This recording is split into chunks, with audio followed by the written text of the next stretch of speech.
बिस्मिल्लाहिर्रहमानिर्रहीम। अस्सलाम वालेकुम। मैं हूं आपका मेज़बान आकिल हुसैन। नाजरीन, पाकिस्तान तहरीक इंसाफ के चेयरमैन इमरान खान को इन हालात में सुख सांस लेने का एक बेहतरीन मौका मिल चुका है।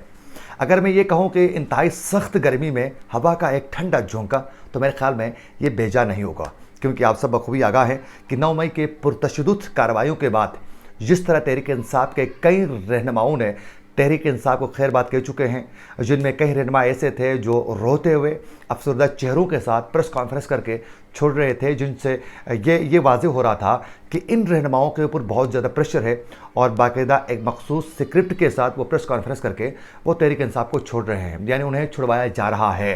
लेकिन उनमें से कई तहरीक इंसाफ के रहनुमा ऐसे भी थे जिनको ये अंदाज़ा हो चुका था कि इमरान खान का सूरज जो है वो गुरूब होने वाला है और तहरीक इंसाफ ज़वाल पजीर होने वाली है, तो इसलिए मौके का फ़ायदा उठाकर फौरी तौर पर प्रेस कॉन्फ्रेंस करके इस पार्टी से जान छुड़ाया जाए। तो कई रहनुमा ऐसे भी थे। यूँ तहरीक इंसाफ के तकरीबन 50 से ज़ायद तहरीक इंसाफ के रहनुमाओं ने अभी तक तहरीक इंसाफ को खैर बात कह चुके हैं। वहीं साथ साथ तहरीक इंसाफ के कई मर्द और ख़वातीन रहनुमा और कारकुन जो हैं वो इस वक्त कैदबंद की सोबतें बर्दाश्त कर रहे हैं, वो कैद में हैं। उनमें से कई तहरीक इंसाफ के कारकुन और रहनुमा ऐसे हैं जिनकी बराह रास्त जिन्ना हाउस यानी कोर कमांडर के घर में और उसके अलावा GHQ में हमले में बाकायदा वीडियोज़ के ज़रिए, फिर उनके फ़ोन की लोकेशन के ज़रिए, उनके ऑडियोज़ के ज़रिए जो हैं बाकायदा रिकॉर्डिंग के ज़रिए बाकायदा ये पता चल चुका है और प्रूफ के साथ कि वो उन पुरतशद्दुद कार्रवाइयों में मुलविस थे। उन कारकुनों और रहनुमाओं के खिलाफ बाकायदा आर्मी एक्ट के ज़रिए जो है वो कार्रवाई शुरू हो चुकी है। तब उनकी जो ज़िंदगी जो है वो बिल्कुल अचीरन बन चुकी है। तो इन हालात में इमरान खान बहुत ज़्यादा परेशान है, बहुत ज़्यादा डिप्रेशन में है। अगर मैं ये कहूँ कि उनकी रातों की नींदें हराम हो चुकी है, तो मेरे ख्याल में ये बेजा नहीं होगा। तो इन हालात में कोई अच्छी खबर आ जाती है तो यकीनन वो हवा के एक ठंडे झोंके से भी कम नहीं है। एक तो इसकी तफसीलात आप तक पहुँचाने की पूरी कोशिश करेंगे।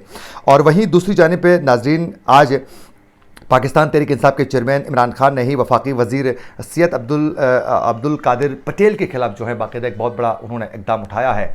उन्होंने जो प्रेस कॉन्फ्रेंस की थी इनके खिलाफ, उस हवाले से वो भी बताएंगे। और उसके अलावा जहांगीर तरीन के लिए एक और बड़ी खुशखबरी है, यानी जहांगीर तरीन का आजकल जो सितारा है वो उरूज पर ही है। आजकल हर तरफ से जहांगीर तरीन के फ़ोन जो सेल फ़ोन है उसका नंबर ढूंढा जा रहा है और फिर उसको धड़ाधड़ कॉलें आ रही हैं। और ये कॉलें सिर्फ़ और सिर्फ आप अंदाज़ा कर सकते हैं कि शमूलियत इख्तियार करने, यानी उसके ग्रुप का हिस्सा बनने के लिए कॉलें आ रही है, अंदाज़ा करें। तो एक तो इसकी तफसीलात भी आप तक पहुंचाने की पूरी कोशिश करेंगे। नाज़रीन, सबसे पहले आप लोगों को आज की सबसे बड़ी खबर है वहीं आप तक पहुंचानी चाहिए, क्योंकि ऐसा ना हो कि आप सबसे बड़ी खबर आखिर में रख कर आप लोगों को रोक के रखना इस व्लॉग में कतई मतलब नहीं है, बल्कि इन्फॉर्मेशन फौरी तौर पर आप तक पहुँचाना ही हमारा बुनियादी मकसद होता है। नाज़रीन, आज की सबसे बड़ी तहरीक इंसाफ के लिए ख़बर यह है कि आप सब बखूबी आगाह है कि मैंने पहले ही कहा था कि हवा का ठंडा एक झोंका है और इमरान खान के सुख के सांस के लिए एक बहुत बड़ा आज एक बेहतरीन उनके मौका मिल चुका है। मैं इसलिए कह रहा था कि आप सब बखूबी आगाह है कि किसी भी पार्टी में जो चीफ़ ऑर्गेनाइज़र होता है वो बड़ी पोस्ट होती है और बड़ा अहम ओहदा होता है। तो तहरीक इंसाफ के जो साबिक के चीफ़ ऑर्गेनाइज़र थे सैफुल्लाह नियाज़ी और साबिक सेक्रेटरी जनरल, हर पार्टी में सेक्रेटरी जनरल की बड़ी वैल्यू होती है, वो आईना होता है हर पार्टी का। तो ये दो बड़े जो ओहदे हैं, इन दो बड़े ओहदों में जो बराजमान थे तहरीक इंसाफ के, जिसमें सैफुल्लाह नियाज़ी जो थे वो चीफ़ ऑर्गेनाइज़र थे पार्टी के और सेक्रेटरी जनरल जो थे वो असद उमर थे, दोनों ने तहरीक इंसाफ को खैर बात कह चुके थे। यानी इस सेंस में कि सैफुल्लाह नियाज़ी ने तो बाकायदा प्रेस कॉन्फ्रेंस करके वाज़ेह तौर पर यह कहा था, बाकायदा वो एक मखसूस स्क्रिप्ट के साथ, यानी एक जो अक्सर स्क्रिप्ट रिपीट हो रहा था। हम खुद क्योंकि प्रेस क्लब में ही होते हैं तो वो स्क्रिप्ट जब कॉपी होता है तो अंदाज़ा होता है कि यार ये तो वही सेम स्क्रिप्ट है, टिकर बनाते वक्त अंदाज़ा हो जाता है। तो खैर उन्होंने बाकायदा प्रेस कॉन्फ्रेंस करके ये वाज़ेह किया था कि मैं तहरीक इंसाफ को छोड़ रहा हूँ, जो मेरे पास ओहदा है उससे मैं इस्तीफ़ा दे रहा हूँ। और तहरीक इंसाफ छोड़ने की वजह वो ये बता रहे थे कि अब मैं अपनी सेहत पर ज़्यादा तवज्जो देना चाहता हूँ, मैं अपनी फैमिली को टाइम देना चाहता हूँ। भाई, अब ये वही चीज़ें सेम रिपीट हो रही थी। खैर, इस तरह उन्होंने तहरीक इंसाफ को उन्होंने खैर बात कह चुके थे। और जहाँ तक अगर असद उमर की बात की जाए तो असद उमर ने पार्टी नहीं छोड़ी थी। मैं खुद वहाँ मौजूद था जब वो प्रेस कॉन्फ्रेंस कर रहे थे। बड़े अफसरदा दिल के साथ वो आए, बड़े परेशान नज़र आ रहे थे। लेकिन उनकी बॉडी लैंग्वेज वो कंट्रोल करने की कोशिश कर रहे थे कि ऐसा ना लगे मेरी बॉडी लैंग्वेज से कि मैं बड़ा परेशान हूँ, प्रेशर में हूँ, मुझसे करवाया जा रहा है। वो कोशिश कर रहे थे ओवर रिएक्ट करके कि वो परेशान नहीं है, वो इन हालात में बिल्कुल मुतमईन है, अपनी मर्ज़ी से कर रहे हैं, ऐसा वो जेस्चर देने की कोशिश कर रहे थे।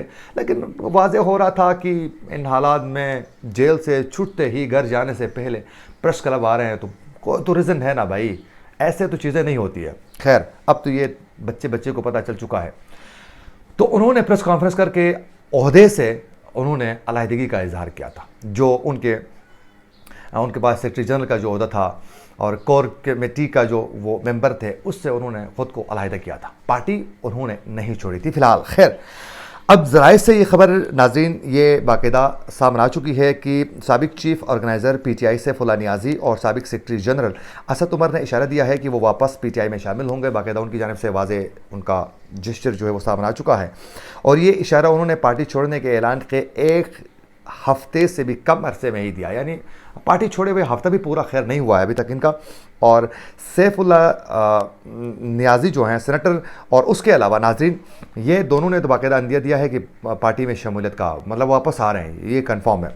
और वहीं दूसरी जानिब सेनेटर सैफुल्लाह सरवर खान नियाज़ी पार्टी छोड़ने के 3 दिन बाद दोबारा पार्टी में शमूलियत का वो इख्तियार कर रहे हैं। और सैफुल्लाह सरवर खान नियाज़ी ने भी पीटीआई के दीगर जो सेनेटर्स थे जिन्होंने पार्लियामेंट के बाहर जो है बाकायदा प्रेस मीडिया टॉक की थी, जिसमें फलकनाज चित्राली भी वहाँ मौजूद थी, इन सब ने, और उसके अलावा सेनेटर फैसल सलीम रहमान भी वहाँ मौजूद थे, हुमायूं महमूद मौजूद थे और कुछ और भी थे, उन सब ने मिलकर ये प्रेस कॉन्फ्रेंस करके 9 मई के पुरतशद्दुद कार्रवाइयों की उन्होंने मज़म्मत की थी और बाकायदा पार्टी छोड़ने का ऐलान किया था। लेकिन उस दौरान उनसे ये सवाल हो चुका था कि पार्टी छोड़ने के हवाले से मुतल्लिक जब उनसे दरियाफ्त किया गया तो वो खामोश हो गए थे। उनके साथी ने, जो साथी सेनेटर था, उसने एक्सप्लेन करने की कोशिश की लेकिन वो खामोश रहे थे।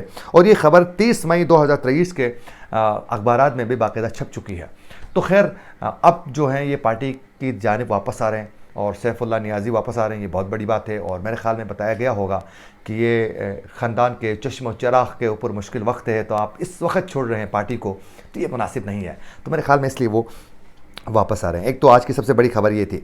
वहीं दूसरी जानिब नाज़रीन, पाकिस्तान तहरीक इंसाफ के चेयरमैन इमरान खान ने वफाकी वज़ीर सियाहत अब्दुल कादिर पटेल को 10 अरब रुपए हर्जाने का बाकायदा नोटिस भेजा है और ये कहा गया है कि 15 रोज़ के अंदर ही अगर ये तमाम इल्ज़ामात वापस नहीं लेते हैं और इमरान खान से वो माफ़ी नहीं मांगते हैं गैर मशरूत तौर पर, तो फिर कानूनी जो कार्रवाई है वो अमल में लाई जाएगी। अच्छा, ये क्यों इन्होंने ये हर्जाने का उन्होंने नोटिस भेजा है? मेरे ख्याल में बहुत से दोस्त आबाप इससे आगाह भी होंगे, लेकिन जिनको मालूम नहीं है उन दोस्तों के लिए मैं बताता चलूँ कि गुज़िश्ता दिनों वफाकी वज़ीर सियाहत अब्दुल कादिर पटेल ने साबिक़ के वज़ीर आज़म इमरान खान के ख़िलाफ़ मेडिकल रिपोर्ट मीडिया के सामने रखी थी और जिसमें उन्होंने इंकशाफ किया था कि इमरान खान जो हैं वो बाकायदा शराब और कोकीन का बेदरेख इस्तेमाल करते हैं।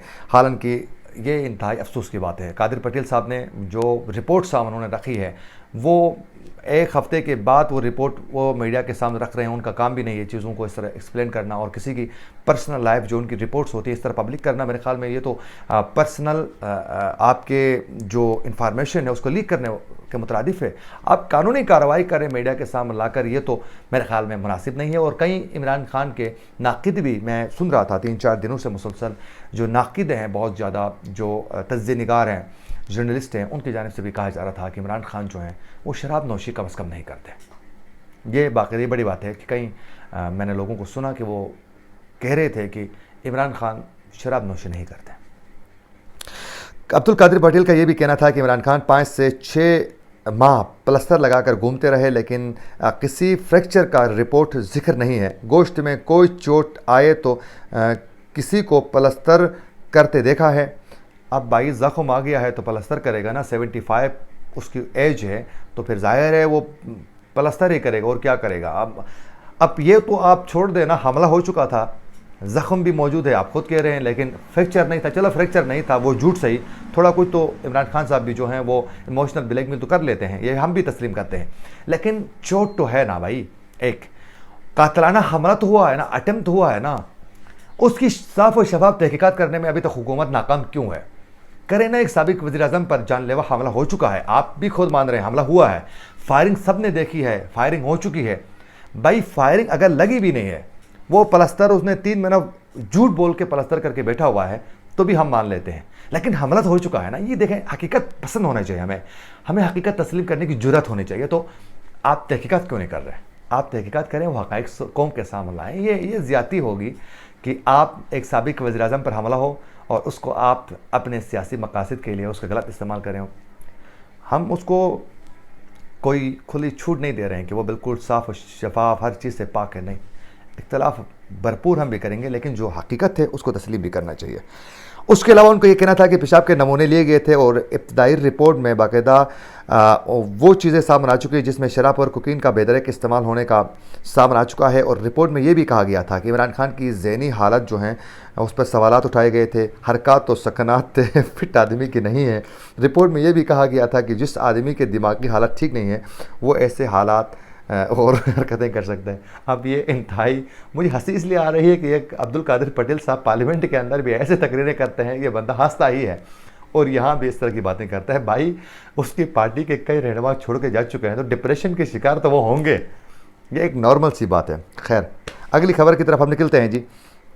अगली खबर ये है कि जहांगीर तरीन की, जो मैं कह रहा था कि उनके सितारे इस वक्त उरूज पर हैं, वो इसलिए कि सिंध से भी पीटीआई छोड़ने वाले 2 अहम शख्सियात ने जहांगीर तरीन से बाकायदा राबिता कर चुके हैं। और ज़राए के मुताबिक नाजरीन, खैबर पख्तूनख्वा और सिंध से भी कई लोग जहांगीर तरीन से राबिते में हैं और जहांगीर तरीन के मुल्क भर से मुख्तलिफ रहनुमाओं से मुशावरत इस वक्त जारी है।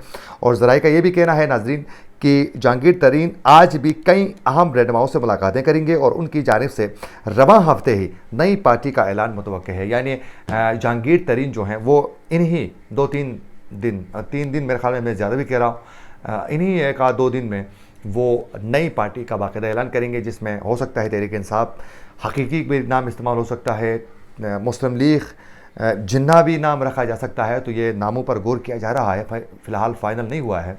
अगर हुआ है तो भी कम से कम मुझे इल्म नहीं है, लेकिन नई पार्टी बनाने वो जा रहे हैं और तहरीक इंसाफ के कई रहनुमा उसके साथ बाकायदा इस वक्त राबिते में हैं।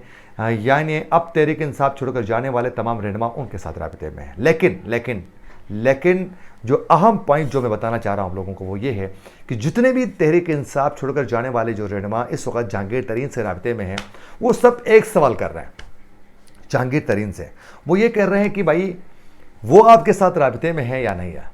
समझ गए ना, वो कौन? एस्टेब्लिशमेंट की बात की जा रही है कि वो आपके साथ राबिते में है या नहीं है, क्या उनकी आशीर्वाद आपको हासिल है या नहीं है। तो उनकी जानिब से यही कहा जा रहा है, जहांगीर तरीन की जानिब से, भाई सब कुछ ठीक है, इंशाल्लाह ठीक हो जाएगा। तो श्योरिटी देने में वो ख़ुद भी इस वक्त कामयाब नहीं हो रहे हैं। खैर, इस वक्त जहांगीर तरीन कामयाब जा रहे हैं और पार्टी बनाएंगे, बड़े अहम रहनुमा उसको ज्वाइन करेंगे, ऐसे रहनुमा ज्वाइन करेंगे जिसका आप यकीन भी नहीं रख सकते हैं। ये थी वो अपडेट्स जो हम आप तक पहुंचाना चाहते थे। अगर आप लोगों को हमारे ये अपडेट्स, हमारा प्रोग्राम अच्छा लगता है तो हमारे चैनल को ज़रूर सब्सक्राइब करें और बेल आइकन क्लिक करना ना भूलिए। इसी के साथ अपने मेज़बान आकिल हुसैन को दीजिए इजाज़त। अल्लाह निगहबान।